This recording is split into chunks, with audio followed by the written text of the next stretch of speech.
Hello students, welcome to officers WBCS academy.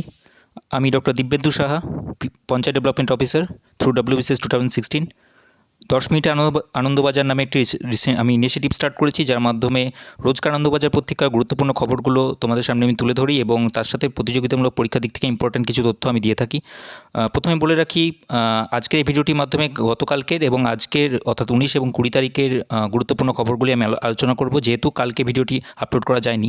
এবং তার সাথে সাথে দুটো অ্যানাউন্সমেন্ট করে রাখি যে এর পরের ভিডিওগুলো থেকে, মানে আজকে থেকে তোমরা আমি যে আর্টিকেলগুলো আলোচনা তোমাদেরকে এই ভিডিওর মাধ্যমে করে দিই, সেই আর্টিকেলগুলো আলাদা করে কম্পাইল করে আমি পিডিএফের আকারে আমার যে টেলিগ্রাম চ্যানেল আছে অফিসার্স ডব্লিউবিসিএস একাডেমি, সেখানে আমি আপলোড করে দেবো। এবং সেই টেলিগ্রাম চ্যানেলের লিঙ্কটা তোমাদেরকে আমি ইউটিউবের ডেসক্রিপশন বক্সে দেওয়া আছে অলরেডি। তোমরা চাইলেই সেই টেলিগ্রাম চ্যানেলে যুক্ত হতে পারো এবং সেই পিডিএফটি তোমরা পড়তে পারো। এবং তার সাথে সাথে এটাও বলে রাখি, সেকেন্ড যেটা আমি বলতে চাইবো, যে সম্প্রতি পিএসসি নোটিফিকেশান বেরিয়েছে ক্লার্কশিপ মেন্সের জন্য। মেন্সটি এক্সাম যেটা 6 তারিখে হবে, সেখানে কিন্তু মূলত ডেসক্রিপটিভ রাইটিংয়ের উপর থাকবে। সো তোমাদের যাতে হেল্প হয়, তোমরা যারা ক্লার্কশিপ মেন্স পরীক্ষায় বসবে, তার জন্য সম্ভাব্য যে আর্টিকেলসগুলো ইম্পর্ট্যান্ট হতে পারে both in terms of Bengali and English, সেটা আলাদা করে আমি কম্পাইল করে দুটো পিডিএফ বানানোর একটা উদ্যোগ নিয়েছি। এবং খুব সম্প্রতি আমি সেই পিডিএফটি আমার টেলিগ্রাম চ্যানেলে আপলোড করব এবং তার সাথে আলাদা করে একটি ভিডিও আমি আমার চ্যানেলে দেবো। সো হোপফুলি 2 থেকে 3 দিনের মধ্যে আমি এই কাজটি করে ফেলব। সো আজকে ভিডিওটি আমি আর দেরি না করে স্টার্ট করছি। প্রথম আর্টিকেলটি, রেশনে চুপ, বাড়তি চাল দিয়ে ইথানল। এখানে আমরা সবাই জানি, অতি সম্প্রতি কোভিড মহামারী পরিস্থিতিতে প্রধানমন্ত্রী গরিব কল্যাণ অন্ন যোজনার মাধ্যমে বিনামূল্যে মাথাপিছু 5 কেজি করে চাল বা গম ও পরিবার পিছু 1 কেজি করে ডাল বিলির ঘোষণা করেছিল মোদী সরকারের পক্ষ থেকে। কিন্তু বর্তমানে যেটা এফসিআই অর্থাৎ ফুড কর্পোরেশন অফ ইন্ডিয়ার যে গুদামঘরগুলো রয়েছে, সেখান থেকে যে তথ্য উঠে এসছে, তাতে কিন্তু দেখা যাচ্ছে যে বাড়তি কিন্তু প্রচুর, অর্থাৎ 752 লক্ষ টন মতো খাদ্যশস্য মজুত রাখার ক্ষমতা অলরেডি রয়েছে। এবং তাতে কিন্তু প্রায় 630 লক্ষ টন খাদ্যশস্য রয়েছে অলরেডি, যেখানে বাফার স্টক হিসেবে আমাদের সরকারের কাছে কিন্তু 307 লক্ষ টন খাদ্যশস্য রাখার কথা। কিন্তু তাছাড়াও 307 পেরিয়ে 630 লক্ষ টন খাদ্যশস্য মজুত রয়েছে। কিন্তু এত পরিমাণ খাদ্যশস্য মজুত থাকা সত্ত্বেও কেন প্রধানমন্ত্রী গরিব কল্যাণ অন্ন যোজনার মেয়াদটি নভেম্বর থেকে বাড়িয়ে মার্চ অবধি করা হচ্ছে না, এ নিয়ে সবার মধ্যে একটা দ্বন্দ্ব সৃষ্টি হয়েছে। এবং এটার মনে করা হচ্ছে যে এই যে অতিরিক্ত চাল যেটা রয়েছে, প্রায় 102 লক্ষ টন মতো চাল রয়েছে, সেই চালটি কিন্তু বিভিন্ন ডিস্টিলারিদের কাছে বেচে দেওয়া হচ্ছে, যাতে ইথানল সেই চাল থেকে ইথানল তৈরি হয়। এবং ইথানলটি, যেটি সরকারের যেটি বক্তব্য, যে এই ইথানলটি মদ তৈরির ক্ষেত্রে না, ইথানল থেকে অতিমারি মোকাবিলায় নিত্য প্রয়োজনীয় সামগ্রী, যেটা স্যানিটাইজার আমাদের দরকার হয়, সেই স্যানিটাইজার তৈরি হবে। এবং ইথানল পেট্রোলের সঙ্গে মিশিয়ে তেল আমদানি খরচ কমানো হবে। যদিও বিরোধী পক্ষ এটা বলতে চাইছে যে এই পরিস্থিতিতে যখন সাধারণ মানুষের নিত্য প্রয়োজনীয় খাদ্যশস্যের অভাব রয়েছে, সেই পরিস্থিতিতে এই অতিরিক্ত পরিমাণ চালটিকে, মানে চালের যে পরিমাণ, সেই চালকে ইথানল হিসেবে ডিস্টিলারিতে বেচে দেওয়ার কোনো যৌক্তিকতা নেই। এবং 17 নভেম্বর পর্যন্ত প্রায় মোটামুটি 286 লক্ষ টন ধান কেনা হয়েছে। এবং কৃষি বিল আনার পরেও এই চাষিদের থেকে কিন্তু ধান গম কেনা বন্ধ করে দেওয়া হচ্ছে। এবং সেই জন্যই সেটাকে ভুল প্রমাণ করার জন্য কেন্দ্র কিন্তু এই মরশুমে প্রায় 495 লক্ষ টন ধান কেনার লক্ষ্য নিয়েছে। এবং ফুড কর্পোরেশন অফ ইন্ডিয়ার যে বক্তব্য, সেই বক্তব্য অনুযায়ী যদি ডিস্টিলারিগুলো এই চাল কিনতে রাজিও হয়ে যায়, তাহলেও কিন্তু মোটামুটি গুদাম থেকে অন্তত 100 লক্ষ টন চাল বেচে দেওয়া যাবে। কিন্তু তারপরেও মোটামুটি আরও অনেক পরিমাণ খাদ্যশস্য কিন্তু অলরেডি থেকে যাবে। এবং যখন এর পরের যে রবি শস্যের মরশুমটা আসছে, তখন যখন যে ফসলগুলো কাটা হবে, সেটিকে মজুত করার জন্য যখন এফসিআইয়ের গুদামঘরগুলোতে একটা ভিড়ের সমস্যা দেখা দেবে, তখন কিন্তু আমাদের একটা ক্রাইসিস দেখা দিতে পারে আমাদের ফুড স্টক প্রকিওর করার ক্ষেত্রে। এর পরের আর্টিকেলটি পোস্ট এডিটোরিয়াল কলামের, হেডিং রয়েছে যারা সবরই প্রতীক্ষায়। অ্যাকচুয়ালি এটি রিলেটেড হচ্ছে সম্প্রতি অর্ণব গোস্বামী অ্যারেস্টেড হয়েছিলেন তার বাড়ি থেকেই, এবং পরবর্তীকালে তিনি জামিনও পেয়ে যান। সেই সূত্রেই আমাদের সংবিধানে আর্টিকেল নাম্বার 22-তে right from arrest and preventive detention যে ফান্ডামেন্টাল রাইটস আমাদের দেওয়া হয়েছে, সেই আর্টিকেলটি সম্বন্ধেই একটি গুরুত্বপূর্ণ আলোচনা রয়েছে, যে যেখানে এই যে অ্যারেস্টটিকে, এটিকে কিন্তু বিভিন্ন চ্যানেলের পক্ষ থেকে এটিকে বাক স্বাধীনতার বিরুদ্ধে একটি পদক্ষেপ বলে, স্বাধীনতা এবং সরকারের হস্তক্ষেপ বলে মানা হচ্ছে। যদিও অপরপক্ষ মনে করছে যে সরকারের এই হস্তক্ষেপটি অত্যন্ত পরিমাণে দরকার, কারণ বাক স্বাধীনতার সুযোগ নিয়ে কেউ যদি ইন্ডিয়ার সোভারেনিটি এবং ইন্টিগ্রিটির পরিপন্থী হয়ে ওঠে, তখন কিন্তু রিজনেবল রেস্ট্রিকশনের মাধ্যমে সেটিকে আটকাতে হয়। সো এই খবরটি খুব রেলিভেন্ট এই বর্তমান পরিস্থিতিতে, তার কারণ সরকার কিন্তু ফলস নিউজ যেটা রয়েছে, আমাদের ফলস নিউজের এগেনস্টে কিন্তু অতি সম্প্রতি একটি খবর তোমরা শুনেছো কিনা জানি না, সুপ্রিম কোর্ট কিন্তু কেন্দ্রীয় সরকারকে নির্দেশ দিয়েছে যে ফলস নিউজটাকে প্রিভেন্ট করার জন্য কোনো রকম স্টেপ কি কেন্দ্রীয় সরকার নিয়েছে। যদি না নিয়ে থাকে তাহলে যেন অতি সত্বর তারা কোনো একটি অথরিটিকে এন্ট্রাস্ট করেন এই ফলস নিউজটাকে কার্ভ করার জন্য। আর যদি কেন্দ্রীয় সরকার সেটি না করতে পারে, তাহলে কিন্তু সুপ্রিম কোর্ট নিজেই যে কোনো একজন অথরিটিকে এই দায়িত্বটা দেবেন, যাতে ফলস নিউজটাকে প্রোপাগেট করাটাকে বন্ধ করা যায়।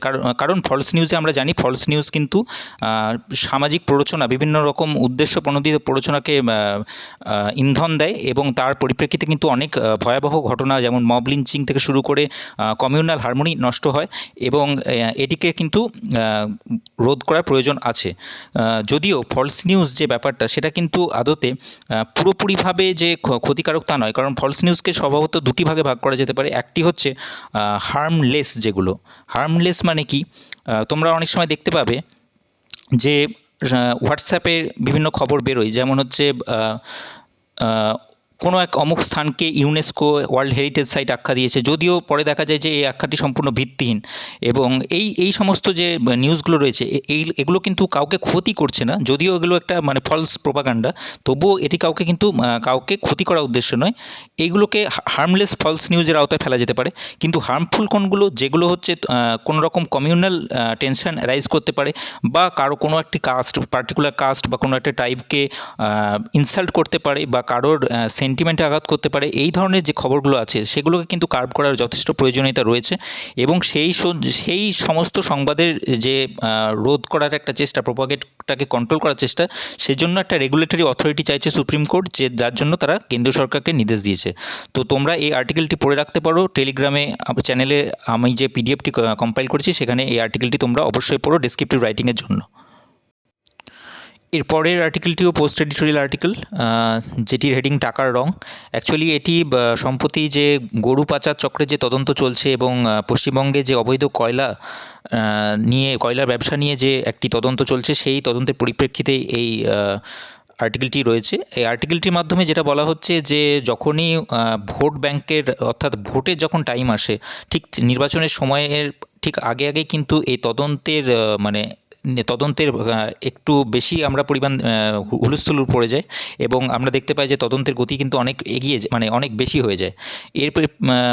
এর পেছনে যদিও রাজনৈতিক বিভিন্ন স্বার্থ কাজ করছে, তবুও অ্যাকচুয়াল যে এই তদন্তগুলো, সেই তদন্তগুলো কিন্তু আদৌ নিরপেক্ষ হয় কিনা তা নিয়ে সন্দেহ রয়েছে। কারণ যখনই তদন্ত হয়, এক পক্ষ অর্থাৎ কেন্দ্রীয় সরকার রাজ্য সরকারের সঙ্গে সংঘাত আমরা এর আগেও দেখেছি, যে কেন্দ্রীয় সরকার রাজ্য সরকারের দিকে আঙুল তোলে এবং রাজ্য সরকার কেন্দ্রীয় সরকারের দিকে আঙুল তোলে।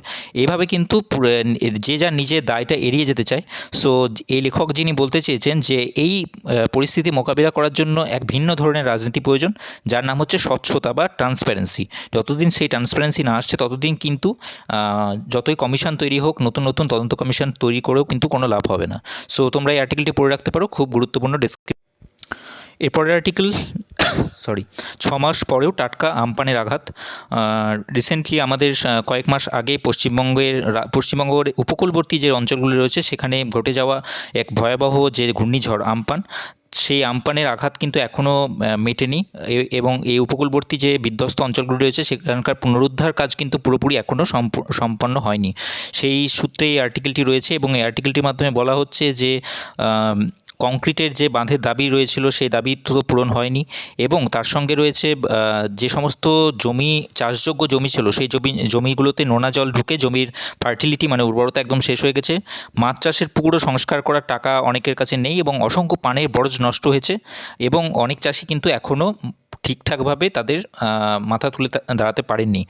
এবং যারা যদিও করোনা পরিস্থিতিতে অনেক পরিযায়ী শ্রমিকরা অন্যান্য ভিন রাজ্য থেকে এই দেশে এই রাজ্যে ফিরে এসেছিলেন, তবুও তারা কিন্তু আবার ভিন রাজ্যে ফিরে যেতে বাধ্য হচ্ছেন, কারণ যদিও আমাদের রাজ্যে Mahatma Gandhi national rural employment guarantee scheme রয়েছে, তবুও তাদের যেটা দাবি যে সেই স্কিমের মাধ্যমে যত টাকা রোজগার হয় ভিন রাজ্যে গেলে মাসে তার চেয়ে অনেক বেশি টাকা রোজগার হয়। এবং বর্তমানে যে পরিস্থিতি রয়েছে উপকূলবর্তী অঞ্চলগুলো সেটা কিন্তু এখনও অবধি পুরোপুরিভাবে সেরে ওঠেনি আর কি।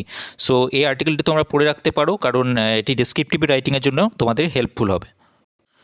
এর পরের আর্টিকেলটি গুরুত্বপূর্ণ। করোনায় সব নজর, বাড়ল প্রসূতি মৃত্যু।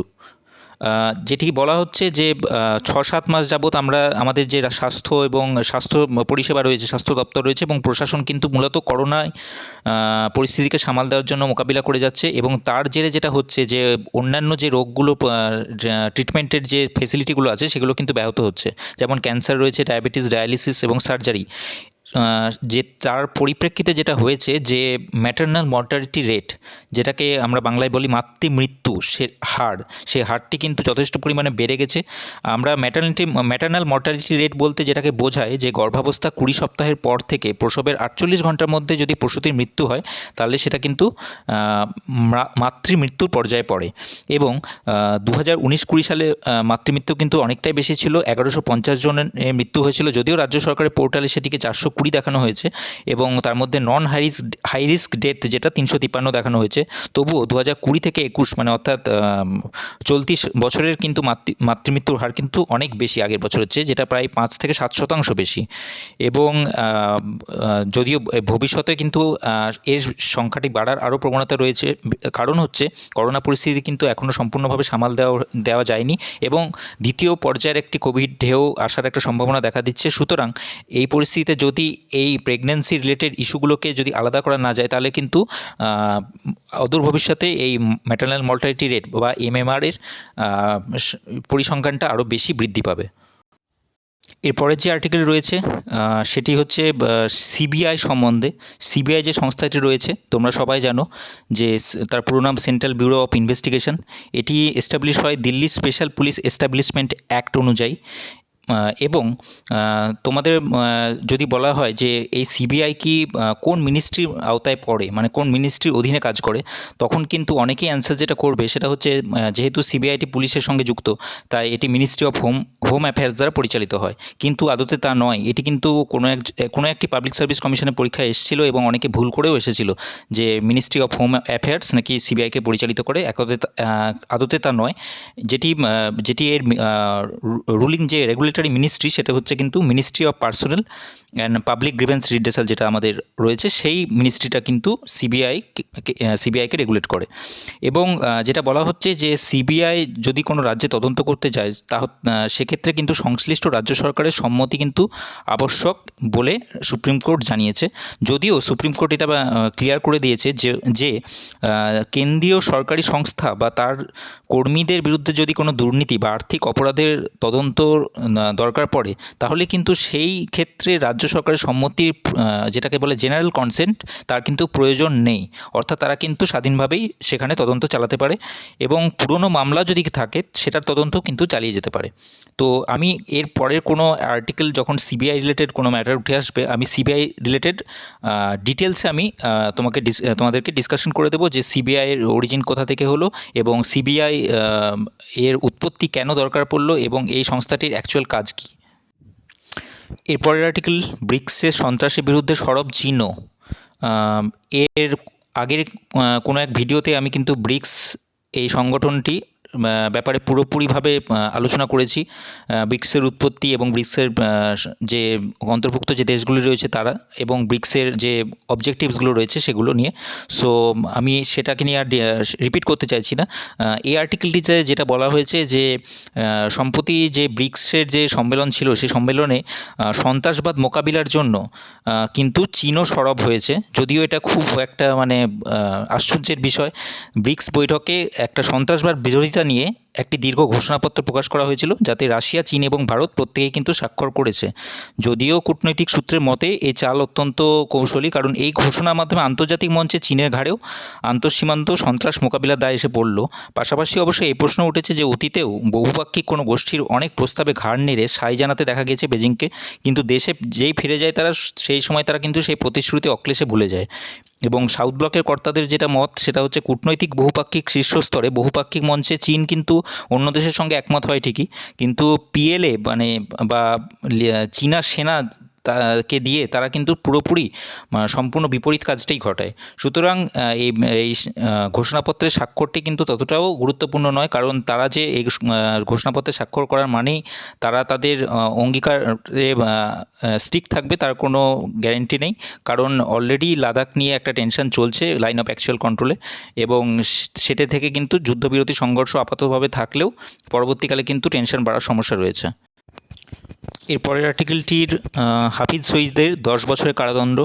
তোমরা সবাই জানো যে ফিনান্সিয়াল অ্যাকশন টাস্ক ফোর্স বা এফএটিএফ যে সংগঠনটি রয়েছে ইন্টারন্যাশনালি, সেই সংগঠনের যে গ্রে লিস্টে কিন্তু পাকিস্তানকে আনা হয়েছে, এবং গ্রে লিস্টে থাকা মানে কিন্তু তা পাকিস্তান কিন্তু টেরোরিজমকে ইনডাইরেক্টলি সাপোর্ট করছে, এটা তাকেই ডিনোট করছে।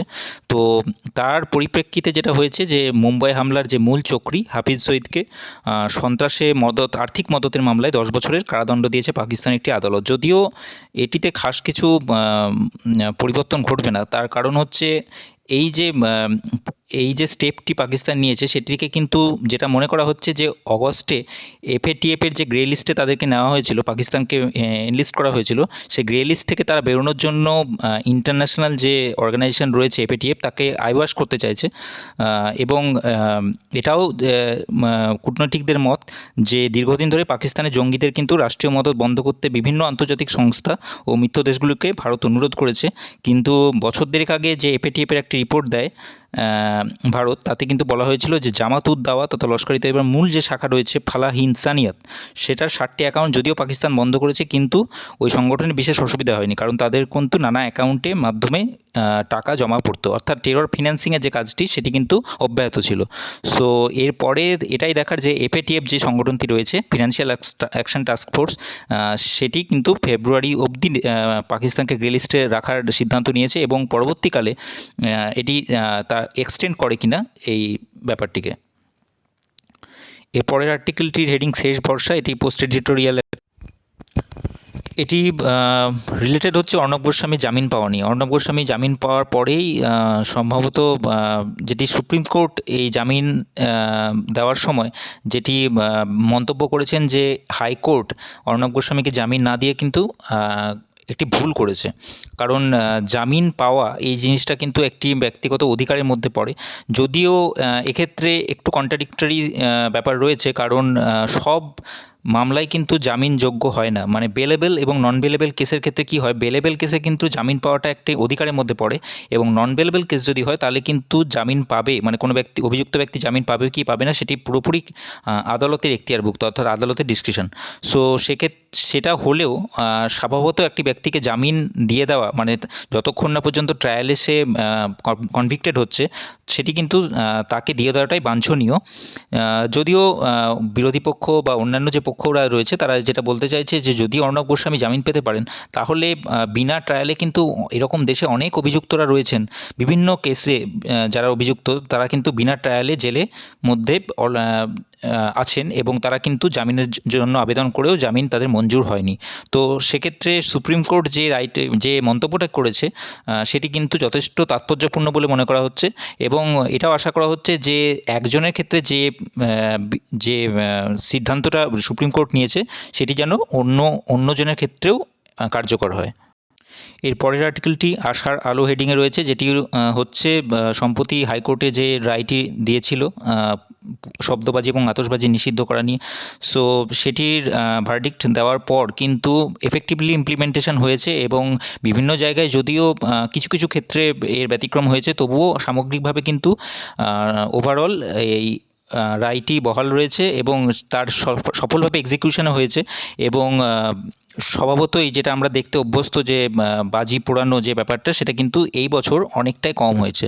সো এই আর্টিকেলে লেখক যেটা বলতে চাইছেন যে এই যে টেন্ডেন্সিটা, এই যে শৃঙ্খলাবোধ বা দায়িত্বশীল আচরণ যেটা, সেটি যেন ক্ষণস্থায়ী না হয়, সেটা চিরস্থায়ী হয়। কারণ হচ্ছে যদিও আমরা এটা ভয়ে করে, মানে কোভিড মহামারী পরিস্থিতিতে আমাদের যদি যে অসহায় অবস্থা, সেই ভয়ে যদি আমরা করে থাকি সেটি স্বাভাবিক, বাট এছাড়াও যে পরিবেশ দূষণের যে ইম্প্যাক্টটা হয়, সেই ইম্প্যাক্টের পরিপ্রেক্ষিতেও কিন্তু আমরা কখনো সেই জিনিসটাকে ভাবি না।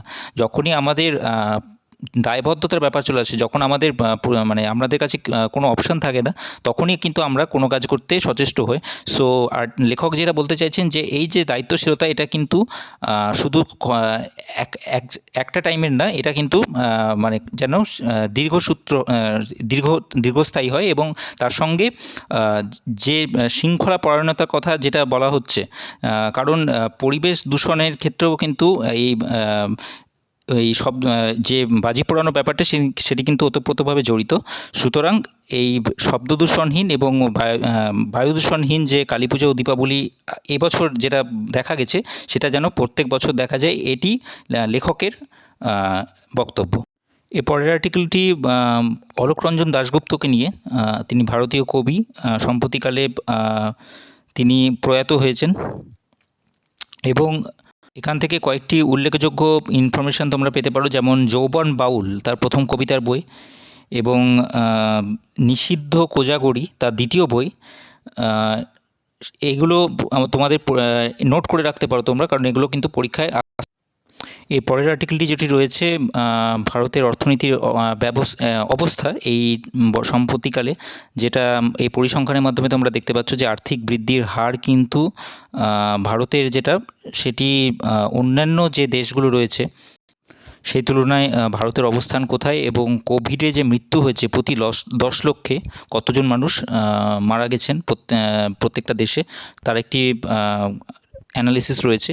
এবং যেটা মনে করা হচ্ছে যে বর্তমানে যে অক্টোবর মাসের যেটা খুচরো বাজারে মূল্যবৃদ্ধি যেটা রয়েছিল, সেটা কিন্তু 7.61% ছুঁয়ে গেছে।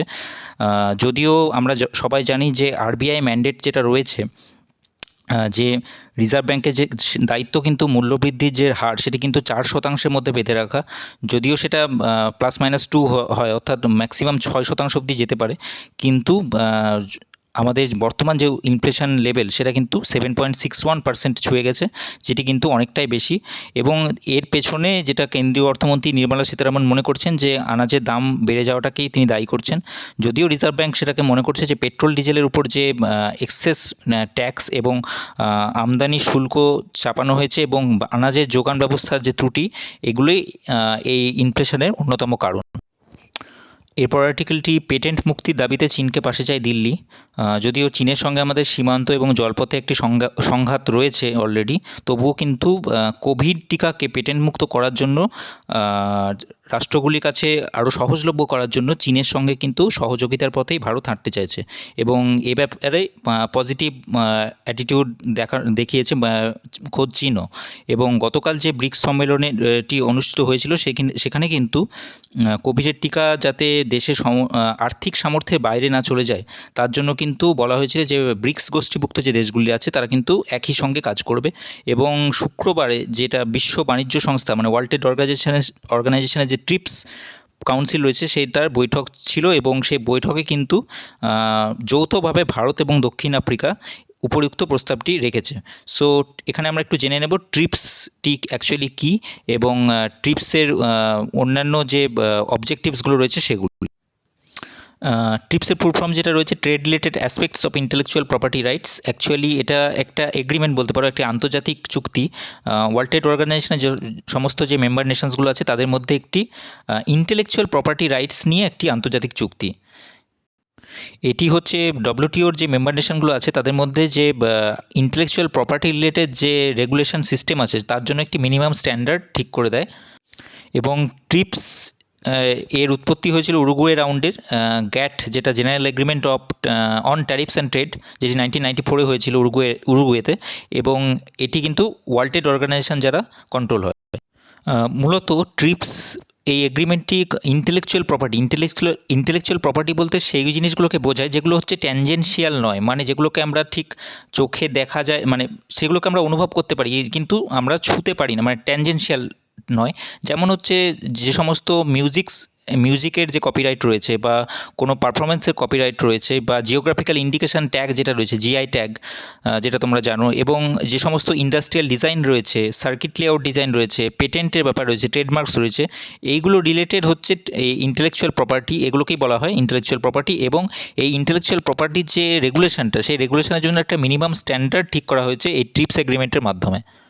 এবং ইন্ডিয়া হচ্ছে ওয়ার্ল্ড ট্রেড অর্গানাইজেশনের মেম্বারের 76তম কান্ট্রি, যেটা মানে যে দেশ কিন্তু ট্রেড ফ্রি এগ্রিমেন্ট যেটা রয়েছে আমাদের ট্রেড ফেসিলিটেশন এগ্রিমেন্ট, সেই এগ্রিমেন্টে সাইন করেছে। এবং ট্রেড ফেসিলিটেশন এগ্রিমেন্ট যেটা রয়েছে সেটা কিন্তু কাস্টমস এবং অন্য যে অ্যাপ্রোপ্রিয়েট অথরিটিগুলো রয়েছে ট্রেড ফেসিলিটেশনের, তার মধ্যে একটি সমন্বয় সাধন করে। এর পরের আর্টিকেলটি যেটি ন্যূনতম আয় নিশ্চিত করতে বলল রাষ্ট্রপুঞ্জ। অ্যাকচুয়ালি বিভিন্ন অর্থনীতিবিদ যারা রয়েছেন, বিখ্যাত অর্থনীতিবিদ, যেমন রিজার্ভ ব্যাঙ্কের প্রাক্তন গভর্নর রঘুরাম রাজন, নোবেলজয়ী অর্থনীতিবিদ অভিজিৎ বিনায়ক বন্দ্যোপাধ্যায় থেকে শুরু করে কর্নেল বিশ্ববিদ্যালয়ের অর্থনীতি অধ্যাপক তথা প্রাক্তন মুখ্য আর্থিক উপদেষ্টা কৌশিক বসু, সকলেই কিন্তু একযোগে একটাই কথা বলছেন বারে বারে, যে এই মহামারী পরিস্থিতিতে যে অর্থনীতির যে এই বিপর্যস্ত অবস্থা, সেই অবস্থা থেকে যদি আমাদেরকে উঠে আসতে হয়, তাহলে কিন্তু যারা দুস্থ দরিদ্র ব্যক্তি রয়েছে তাদের হাতে কিন্তু একটা মিনিমাম আয়, যেটা ন্যূনতম আয়, সেটা কিন্তু সুনিশ্চিত করতে হবে। তবেই কিন্তু অর্থনীতির হাল আবার ফেরানো সম্ভব হবে। এবং যদিও সরকার বিভিন্ন রকম সামাজিক সুরক্ষা রয়েছে এবং দেশের প্রায় 80 কোটি মানুষ নিখরচায় রেশন পাচ্ছেন, প্রধানমন্ত্রী কিষাণ নিধি প্রকল্পের আওতায় বছরে 6,000 টাকা করে দেওয়া হচ্ছে চাষিদের, এবং স্বাস্থ্য বিমার বন্দোবস্ত করা হয়েছে আয়ুষ্মান প্রকল্পে, এবং অন্যান্য যে সমস্ত সোশ্যাল সিকিউরিটি বেনিফিট স্কিম রয়েছে সেগুলো তো আছেই। কিন্তু অর্থনীতিবিদরা যেটা বলছেন যে এই সমস্তগুলো ছাড়াও তাদের হাতে কিন্তু নগদ টাকা দেওয়ার প্রয়োজন আছে, যাতে এই যে টাকার যে কারেন্সি সার্কুলেশন সেটা যেন অব্যাহত থাকে। আদারওয়াইজ কিন্তু অর্থনীতিকে আবার চাঙ্গা করে তোলাটা খুব একটা সুবিধে হবে না। এর পরের আর্টিকেলটি নোট করে রাখতে পারো তোমরা। গোয়ার প্রাক্তন রাজ্যপাল এবং বিজেপি নেত্রী মৃদুলা সিনহা 77 বছর বয়সে মারা গেলেন। ওবিচুয়ারি হিসেবে কোশ্চেন আসতে পারে যে সম্প্রতিকালে যিনি মারা গেলেন মৃদুলা সিনহা, তিনি কোন রাজ্যের প্রাক্তন রাজ্যপাল ছিলেন? সেটা হবে গোয়া। এর পরের আর্টিকেল দুর্ভিক্ষ রুখতে অনুদান রাষ্ট্রপুঞ্জের। সম্প্রতি কোভিড-19 অতিমারির জেরে আফ্রিকা ও পশ্চিম এশিয়ার মোট 60টি দেশে দুর্ভিক্ষের পরিস্থিতি দেখা দিয়েছে, এবং এই অবস্থার মোকাবিলার জন্য ওই 60টি দেশে $10 কোটি ইউনাইটেড নেশনস কিন্তু গ্রান্ট দিয়েছে, এবং এর মধ্যে $8 কোটি দেওয়া হয়েছে Afghanistan, Burkina Faso, Congo, Nigeria, South Sudan ও ইয়েমেনকে, এবং বাকি $2 কোটি যেটা বরাদ্দ করা হয়েছে ইথিওপিয়ায় দুর্ভিক্ষ মোকাবিলার জন্য আগাম প্রস্তুতি হিসেবে।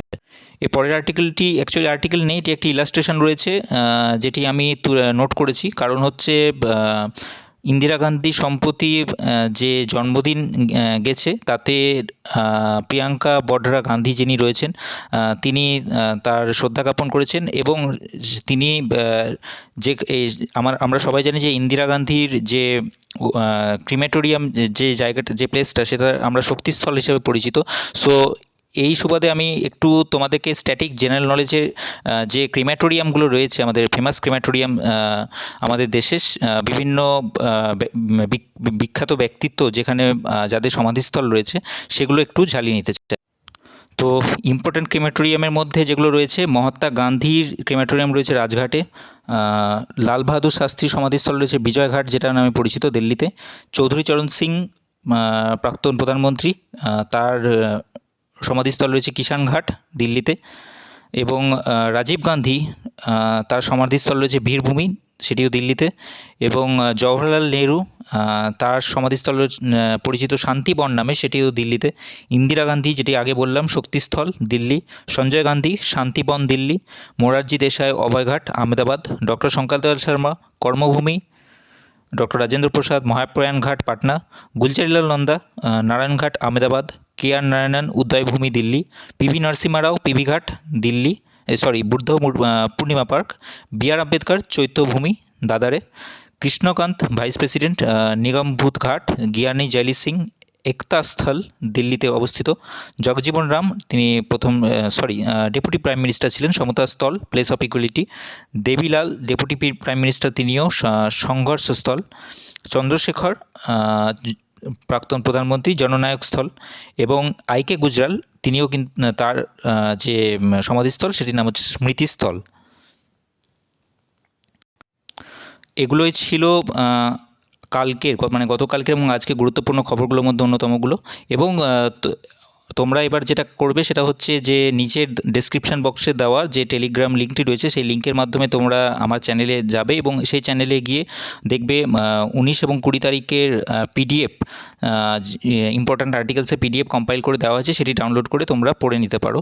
এবং অতি সম্প্রতি তোমাদের যে পরীক্ষাটি রয়েছে সামনে ক্লার্কশিপ মেন্স, সেই ক্লার্কশিপ মেন্সের জন্য ইম্পর্ট্যান্ট যে আর্টিকেলসগুলো রয়েছে বিগত এক বছরের যে সমস্ত আর্টিকেলসগুলো খুব গুরুত্বপূর্ণ অর্থাৎ পরীক্ষায় আসার মতো বোথ বেঙ্গলি এবং ইংলিশ পেপারের জন্য, সেটার জন্য আমি কিন্তু আলাদা দুটো কম্পাইলেশন বার করব এবং আলাদা দুটো ভিডিও বার করব, যাতে তোমাদের পরীক্ষার আগে তোমরা সেই আর্টিকেলগুলোকে দেখে যেতে পারো এবং পরীক্ষায় যদি সেই ধরনের কোশ্চেন আসে তাহলে তোমরা লিখতে সুবিধা হয়। সো ঠিক আছে, ধন্যবাদ ভিডিওটি দেখার জন্য, পড়াশোনা চালিয়ে যাও।